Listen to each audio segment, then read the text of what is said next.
c'est parti. Sinon, moi, c'est Nathalie Yamego. Nous avons commencé à venir à Tivin par l'intermédiaire de Basga. Je ne connais pas son prénom, mais c'est qu'il s'appelle Basga. Et c'est par Barthélemy. Voilà, c'est par lui que nous avons commencé à venir ici. Parce qu'on a nos amis qui intervenaient déjà à Koudougou et ils voulaient élargir leur champ d'action. Ils nous ont demandé, on a dit bon, nous on a des amis vers ici, on va leur en parler. Et quand on a parlé à Basga, il a dit que c'était une bonne idée. Qu'il y a son village, il y a des femmes, il y a des orphelins plutôt, il y a des veuves, et aussi il y a une école qui est bâtie, qui a 3 classes mais qui n'a pas de banc. Donc on a soumis le projet aux Belges et ils ont accepté de financer tout cela. En plus de ça, ils ont apporté encore de l'aide alimentaire et puis c'est comme ça que c'est parti. On a connu Tivin comme ça, surtout par l'intermédiaire de Bastia. Donc, c'est dans quel domaine vous intervenez précisément au niveau des veuves et orphelins aussi?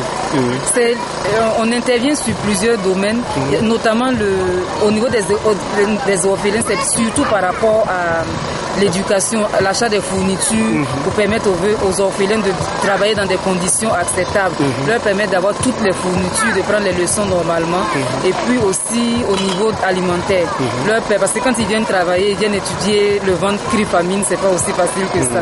Donc on leur permet d'avoir des aliments et leurs parents peuvent préparer ça pour eux. Quand ils viennent en classe, ils sont bien rassasiés, ou bien le soir en descendant, ils savent qu'ils vont rentrer trouver de la nourriture. Déjà ça les réconforte et psychologiquement ça les amène à travailler parce qu'il n'y a aucune pensée, il n'y a pas d'arrière-pensée, il n'y a pas à se soucier de qu'est-ce qu'on va manger à la maison. C'est un peu ça qui a motivé l'action en faveur des orphelins.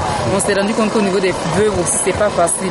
Une veuve qui vit seule, et même si tes beaux-parents veulent t'aider, c'est pas toujours facile aussi pour eux. Donc c'est difficile. Et on a pensé à ces veuves-là, si on les aide à être autonomes, à s'autosuffire, elles peuvent s'occuper de leur famille et peut-être même de d'autres personnes. Et c'est ce qu'on disait tout à l'heure, le but final, c'est qu'au bout de quelques années, elles arrivent à être autosuffisantes. Et ça, vraiment, ça serait le couronnement des actions. Donc moi j'ai vu avec le maire une motopompe et des vivres aussi. Donc tout ça, ça rentre dans le cadre. Des dons. Il y a les vivres. Il y avait une première tranche de vivres qui est déjà venue il y a quelques mois et maintenant il y a la deuxième tranche de vivres qui est arrivée.